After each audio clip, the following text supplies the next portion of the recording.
This pregnant mom went to visit her dying daughter and suddenly felt a pain. Hello, wonderful people. I'm Smith Wade from Creepy World. Make sure to smash that like button, subscribe to our channel, and click the notification bell for more amazing videos. Lauren Dougherty, 22, and Zach Greenwood, 26, are a young couple from Rossdale and north of England. The couple welcomed a beautiful baby girl into the world in 2015, and they named her Gracie. Dougherty, who studied media, hair, and makeup at college, subsequently became a full-time mother to look after their little girl. And then the couple got some fantastic news. Dougherty was pregnant with her second child, but only 2 months after they found out that they were having another baby, something awful happened.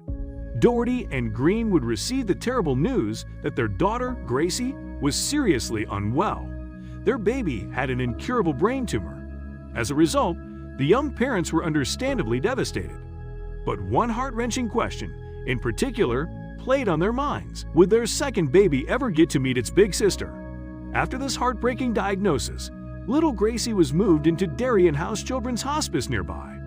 She was looked after by palliative nurses, but Dougherty and Greenwood were able to stay there with her, too, as part of a respite stay. And it was during one of these days that the most incredible thing happened. Dougherty was sleeping at Dorian's house so she could be close to her daughter. She suddenly felt pains and rabbits.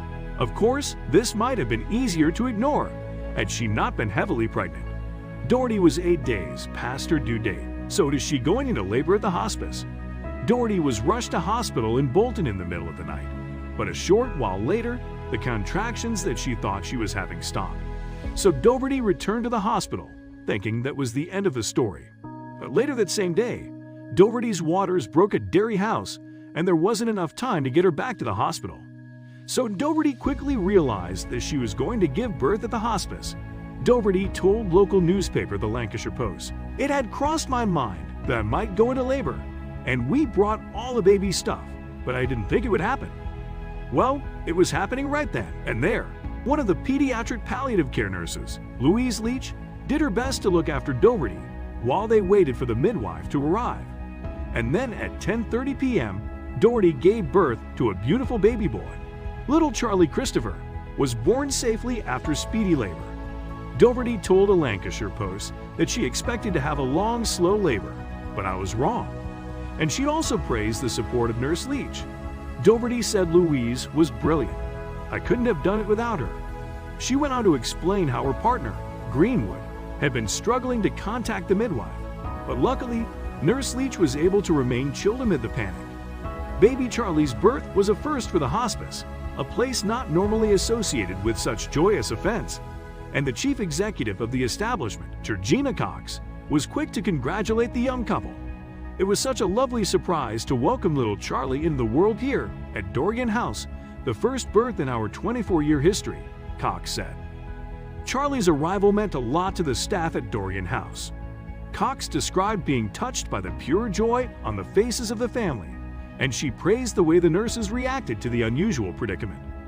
This extra special delivery shows how our staff can rise to any occasion and provide the support our families need. Whatever the situation, she said, and their efforts were certainly appreciated by Dougherty. Darien House were amazing. "I don't know what I would have done without them." She told ITV News what's more, the staff was feeling over the moon to have been part of such a special occasion, according to the Lancashire Post.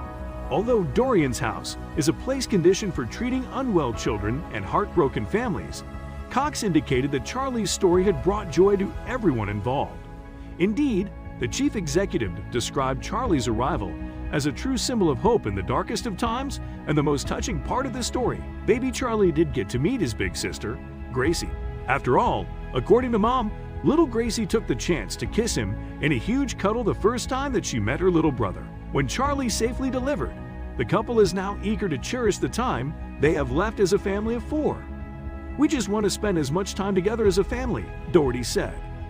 Tragically, it's unlikely that Charlie will ever remember meeting Gracie, but perhaps there's some solace in the fact that he will always have the photos to show that he was once able to spend some time with his very special big sister.